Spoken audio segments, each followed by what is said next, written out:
Welcome once again to Lehto's Law. Here's Steve Lehto. This is one of those stories sent to me by almost everybody. So this version is from the Auto Wire. The Auto Wire, and Stephen Symes wrote it, Stephen with a V.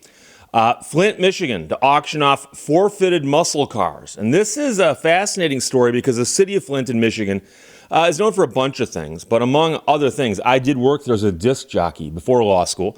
And I was also a talk show host there after law school. And so, as a result, I know a lot about Flint, know a lot of people in Flint. Got a very good friend who teaches in Flint. But the city of Flint, Michigan, has taken a hard stance against street racers and reckless drivers. And this actually goes back for years. They've been trying to crack down on this kind of stuff. And occasionally, when they do crack down on it, it makes the news. So they'll often seize muscle cars as a result of the crackdown. Now, 3 of the confiscated cars, which are all Dodge Chargers for some strange reason, are going through the process of being forfeited to authorities so they can be auctioned off. So they were taken and they'll be auctioned off. Surveillance cameras caught the vehicles doing smoky donuts on the property. Police arrived and were able to catch 3 of them, taking the cars and arresting the drivers. Now, those Dodge Chargers are going to the auction block, and the proceeds will be going to the city, reports WNEM, TV station just north of Flint. Of course, is WJRT in Flint, and like I said, widely reported. Apparently, the drivers are accused of doing this sort of thing at multiple locations around Flint. The mayor of Flint said, "We are drawing a clear line in the sand. The safety and quality of life for our residents are paramount. We will not allow a few bad actors to destroy property, endanger lives with reckless driving, or hold our neighborhoods hostage. This action is about holding individuals accountable and ensuring our streets are safe for everyone." And notice he used the legal phrase, reckless driving. That is key, reckless driving. We'll get back to that. So Mr. Symes, who wrote the article, says he has mixed feelings about this. On the one hand, he thinks it's great the city is auctioning off muscle cars instead of just crushing them because, of course, it's not the car's fault. But the Mopars were doing burnouts at Ashley Capital Commerce Center, which is private property, not a public road, but private property. Now, Mr. Symes writes, "We're not attorneys, but it's our understanding the property owner would have to press charges for the vehicles to be taken, which probably happened." And now, he's not an attorney, but I am. And I've done videos that touch on this topic. And yes, it was private property. And yes, it can be reckless driving with or without anybody complaining. Okay? And again, I'm just talking about the law says. I don't write the laws. I talk about them. So an article from WKRC mentions that both public and private property has been damaged by joyriders like these 3 Dodge Charger drivers who were caught. The mayor claims the total bill is over $100,000.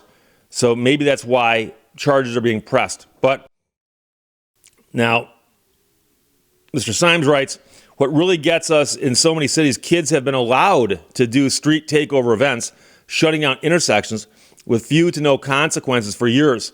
Flint, Michigan is going to drop the hammer on the kind of behavior that was simply tolerated." Well, they haven't been tolerating it in Flint. They've been cracking down on this for a while. It's a hard thing to catch these people sometimes. So he says it's an interesting move, especially considering the timing. So that's the article by Stephen Symes, and I'm not being critical of him at all. I'm not.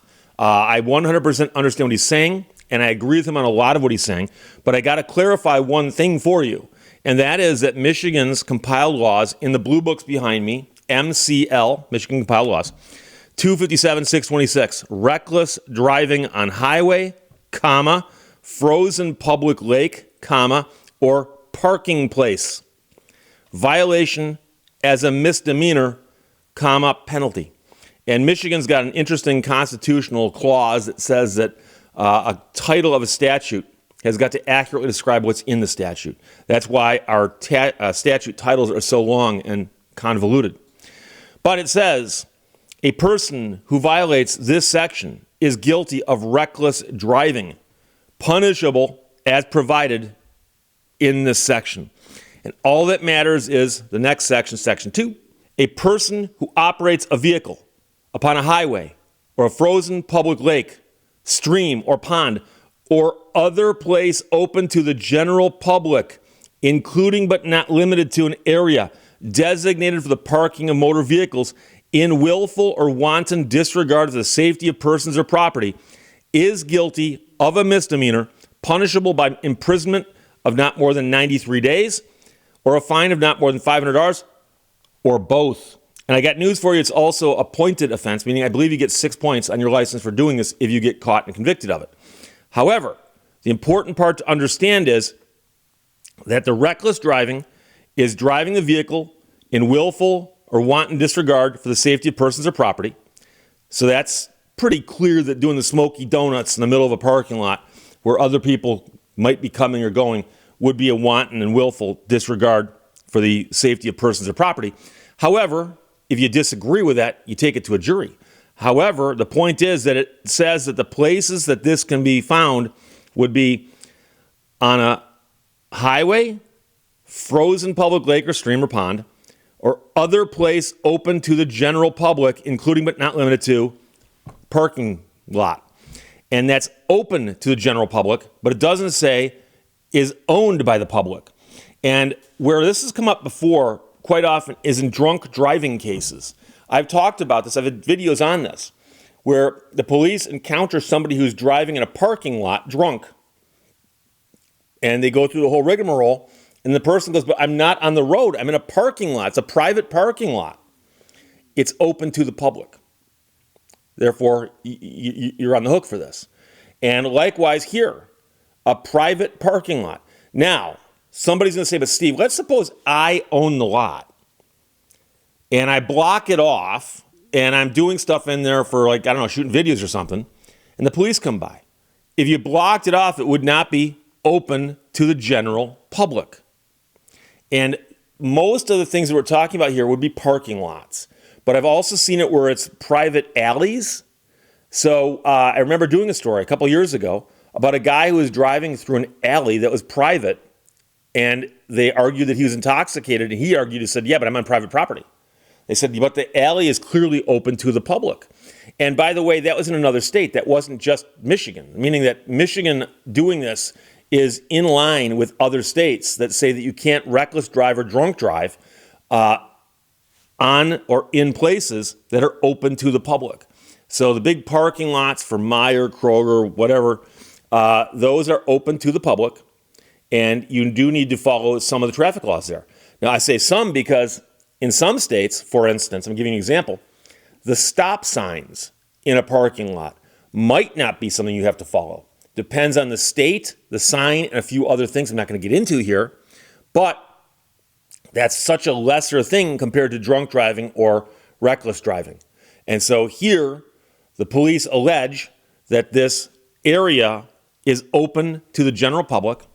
People are doing these smoky donuts in there, and they say that's reckless driving. Therefore, they arrest you because it is, in fact, a misdemeanor. And you've been arrested for a misdemeanor, and they say you were committing a misdemeanor while driving this vehicle, and the vehicle was instrumental in the crime you were committing. Therefore, they're going to ask that that be forfeited. And the forfeit of your vehicle, of course, would be a form of asset forfeiture, but not civil in that sense. It's more criminal because they're saying it was used in a crime. And so this is a very harsh result. I look at that and go, okay. And some people are going to say, but Steve, let me ask you a question. Hypothetically, did you never do donuts when you were younger?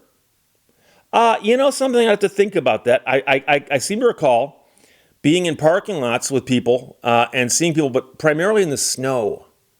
And donuts in the snow are much easier and probably safer, depending on where you're doing them.